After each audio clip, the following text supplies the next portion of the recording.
Going on, this has been planned for 3, 4, 5, 6 months, so I'm glad I'm finally doing it. I'm Fitz, I'm from Savannah, and I'm data analyst. Let's see, why you're like this. Did I tell you it was going to work and then it doesn't? Let's see.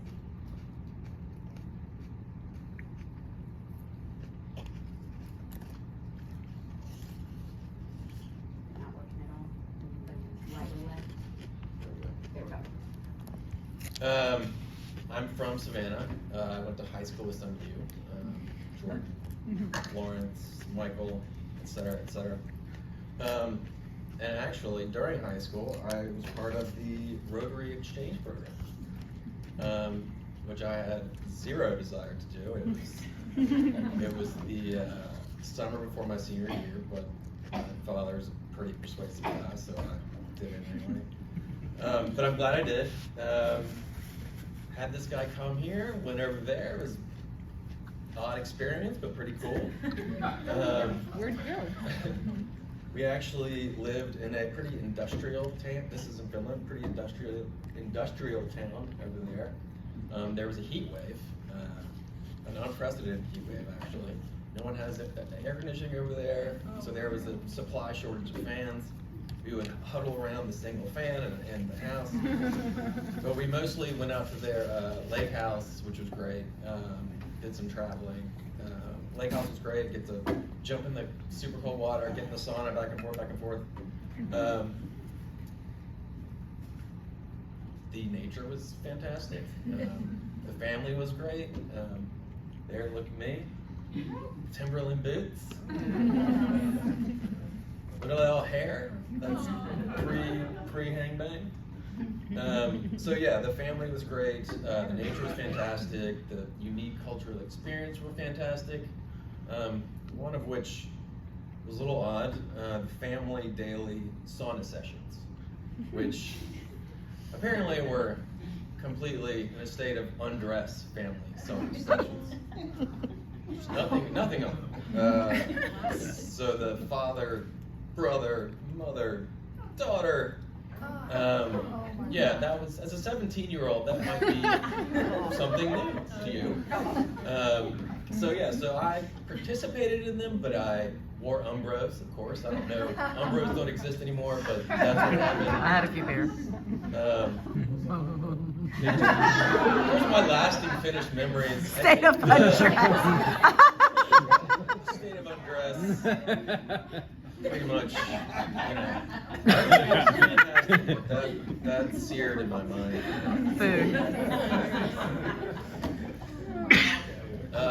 I actually went to University of Richmond in Virginia for about 3 years.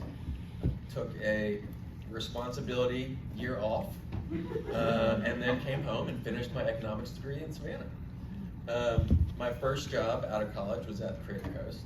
Got to work with Lee, which is pretty awesome. And then they first tasked me with doing economic analysis, which is really fun. Trying to understand the local knowledge-based sector and its significant role in the community.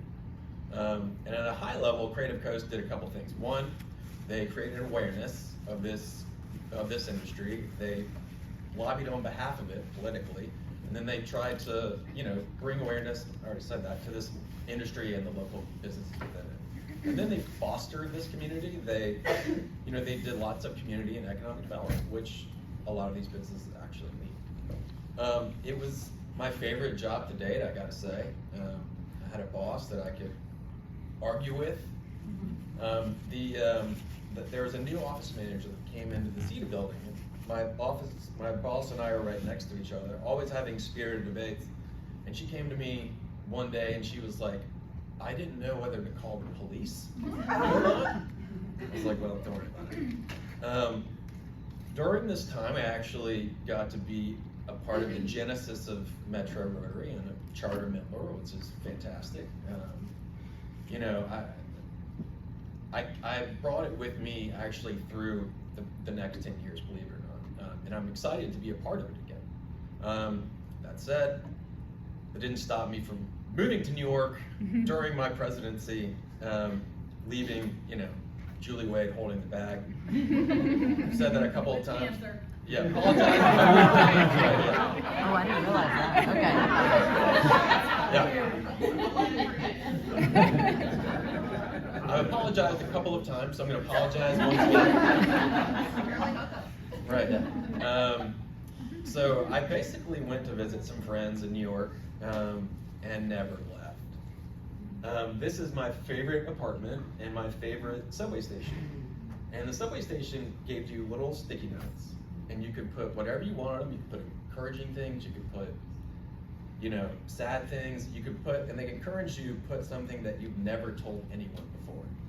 And so this wall is filled with sticky notes, full of these secrets and really intimate details that, you know, were a part of your life. And you saw 300,000, you know, 10,000 people that would walk by this thing and see your sort of secret, and they would have no idea who you were, but it was this like weird cathartic experience that you actually were able to write something down, put it on a wall, and have someone see it.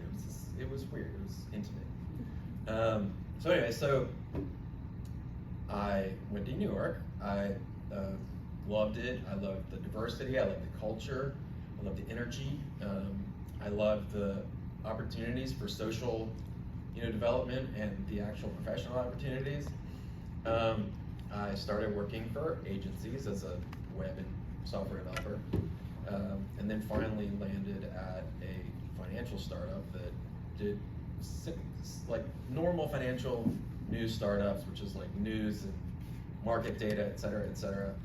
But it did something that others did not, which was it focused more, there was more contextual targeted advertising when you're actually looking at these market data, which for whatever reason, CNBC and Bloomberg and all these others weren't doing. I don't know why, but that was the value add. And I think, you know, the startup did well, but like lots of startups, it blew up. But before that happened, I was ready to have a change in environment and professional challenge, and out of nowhere, somebody called me in San Francisco and offered me a job. And I just felt like the obligation to go do that. This is my weird apartment in San Francisco, this kind of weird olive, I don't know what kind of shape you call that. And this top of this hill that was right next to my apartment that I would kind of climb up to every day and kind of just sort of like chill and look at before I started my day. It was one of the cool things about San Francisco is that there's nature everywhere. In the middle of the city, I could do this, right? This is beautiful. Also the sweater weather, I'm a big sweater guy. So yeah, so I mean, like, this was one of the things that I really loved. You know, initially we were tasked with building or rebuilding their enterprise CMS system and moving their data away from that. And so we did that, and initially we also ended up building our own infrastructure on the back end, and other apps within the org did that. So once we finished the CMS stuff, we started to work with survey data, which kind of planted the bug in my head, this sort of economic analysis or poll data bug. So we were storing and rendering this poll data, simple stuff like this, and then, you know, things, I sort of aspired to do things like this, which were more like complex visualizations that told a story a little bit more effectively. We didn't get there, but that was something that I really wanted to try and do. This, after San Francisco, I had this pull to go back east for a lot of reasons. I just wanted to be there. And one of those reasons was for these two guys.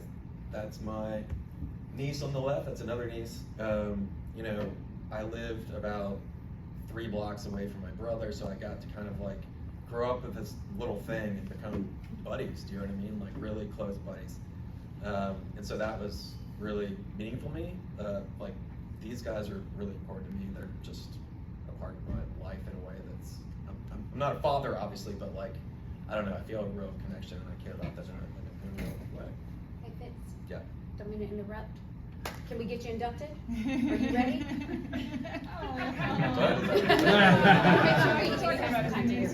Okay, I'll go quick.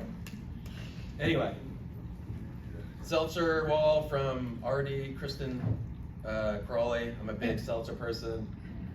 Didn't give you United Way data, but like this is sort of the seltzer supply over 2 months. I just kind of killed it, 4.5 cans a day, fantastic.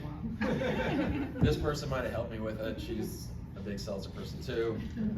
And then Kristen made me do this. This is sort of my volunteer sheet, so I don't know. I'm down with that. So that's it. I went fast. You did. Okay, I was almost